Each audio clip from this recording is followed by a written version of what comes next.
Welcome back to the Brad and Christie Show, Morning Tidbits. I'm Brad. And I'm Christy. Today's tidbit is entitled The 10 Things That All Youth Want. Now this one here, Christy and I feel very strongly about the things that we're going to tell you about with this 10 Things That All Youth Want. As Yes, not only does it apply to the teenagers that we raise or the kids that are in our life, it also applies to us and some of the core desires that we have. Now, this particular tidbit, there was just no way that we could put it into a 5 or 7 minute segment. There's just a lot of information here that needs to be digested and understood. So what we've decided to do is have this be an introductory to the 10 things that all youth want. And so we'll introduce these 10 things to you today, and then we'll go into them in future tidbits, each one individually, and expand on each one of them so you can completely understand exactly what they're all about. Because, yeah, where these things came from is as I was doing my studies and studying psychology, this was in the early 90s, I was working with a lot of teenagers, and these teenagers just seemed different than how it was when I was growing up. I know when my dad or somebody else scolded me and says, you can't do that, and either spanked me or did whatever, I stopped doing the thing that they didn't want me to do. But these kids today just seem to have a fire in them or a determination. And if you tell them to do something that they don't want to do, what do? They just look at you and go, whatever. Go ahead, spank me. It doesn't matter. I'm going to be 18 soon anyway, and I'm going to go do whatever I want. Bring it on, exactly.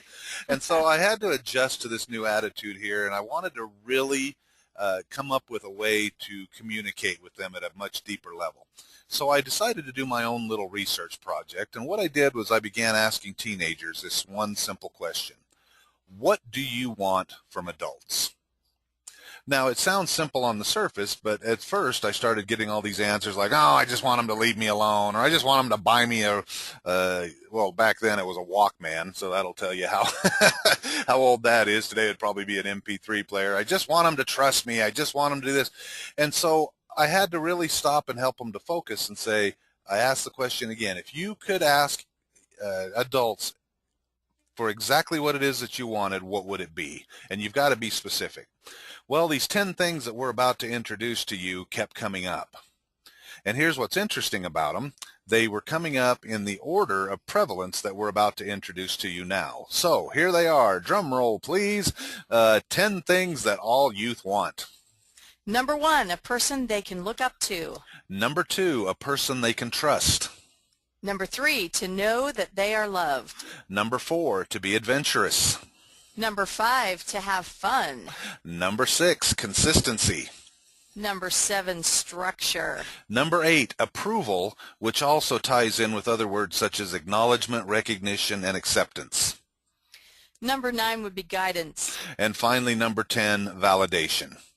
Now, here's what was interesting about this whole project. After I got it together, I thought, you know what, this is really some good information, and we were beginning to put a program together where we could give these kids the things that they really wanted, all 10 of these things. Well, I was asked to serve on a gang task force down in southern Utah, and this was years ago, and they were asking this question on the council. And they were asking, what is it that's attractive to these gangs? Why is it that kids want to join these things, even though it puts their life in jeopardy? Well, I was racking my brain with this question one night thinking, all right, there's got to be an answer to this. What is the attraction to gangs? And as I was racking my brain, I had already had this study put together, and it was sitting beside my desk or beside my computer, and I just so happened to look over at that moment, and I saw all 10 of these things. And it just hit me from head to toe that all 10 of these elements are also contained in a gang setting. Our kids want these things so bad that they are willing to put their life on the line to get them. So when we talk about fighting for the hearts and minds of our youth today, here's what it is. Again, Christy and I believe these things are so important that we really want you to understand these things. And so we're going to be introducing these in future tidbits here. Please sign up for our YouTube channel. You'll be able to find out where you can go for that right here at the end of the tidbit. And so what do you say, Christy? Yes, until we meet again, go for everything you want and make it happen.